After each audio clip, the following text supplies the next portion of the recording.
जनाब मैं इस बारे में इतना ही बोलूँगा। सबसे पहले मैं इंट्रोडक्शन दे दूँगा अपना।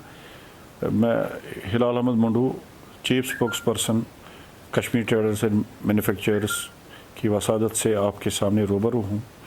ये जो कल जो अनाउंसमेंट हुई ट्रांसपोर्ट वेलफेयर एसोसिएशन की तरफ से, और इसमें लगभग 100 के करीब ऑर्गेनाइजेशन आती है जो ट्रांसपोर्ट से वाबस्ता है। इन्होंने कल इंडेफिनिट स्ट्राइक का ऐलान किया है। तो इस बारे में मैं इतना ही कहूँगा। तो गवर्नमेंट से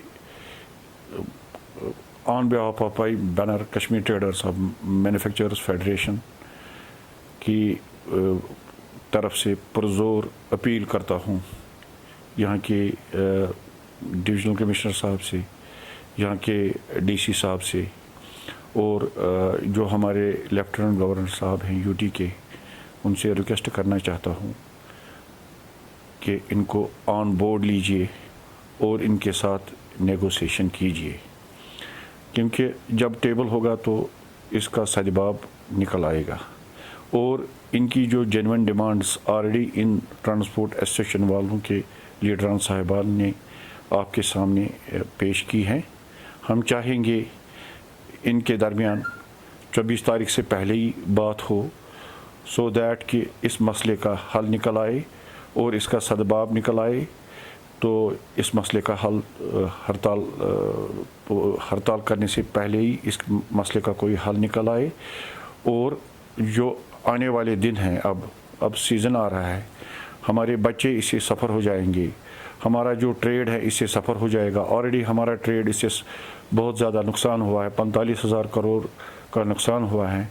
उसमें हमारे जो ट्रांसपोर्ट हजरात हैं इनका भी काफ़ी नुकसान हुआ है।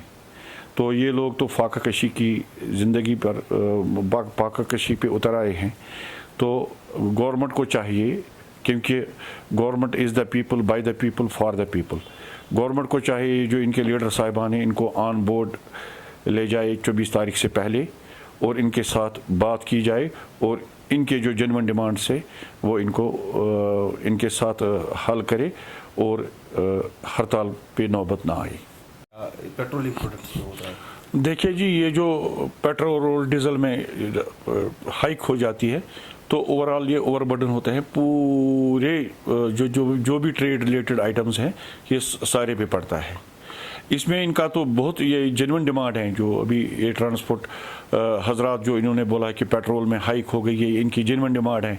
और मुझे ये कल बहुत मतलब सुन के ये अफसोस हो गया, जो हमारी ऑनरेबल फाइनेंस मिनिस्टर साहिबा है निर्मला सीतारमन जी, उन्होंने कहा है कि हमें इससे कुछ नहीं है, ये तो प्राइवेट कंपनियां कर रही हैं।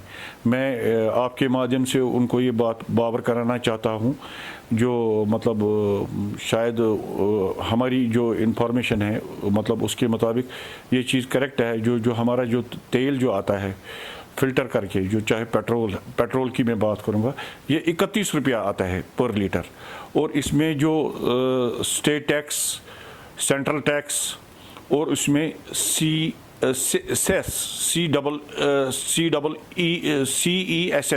जो उसमें लगता है, कुल मिला के ये 60% बनते हैं। गोया इसमें जो टैक्स वो ऑलरेडी पहले लेते हैं, तो वो टैक्स में उससे वो कम कर सकते हैं, उस टैक्स में थोड़ी सी कमी कर सकते हैं। उससे हमारे जो पेट्रोल है या डीजल है वो जो हाइक में है उससे कम रेट पे जाएगा। लेकिन बदकिस्मती से मैडम जी ने कल बोला on the floor of the house, उन्होंने बोला कि ये जो प्राइवेट कंपनियां हैं वही करती है, जबकि वो ऑलरेडी इसका टैक्स लेती है। 31 रुपया तो पर लीटर आता है। तो आज वो इससे अपना दामन कैसे छुड़ा सकते हैं?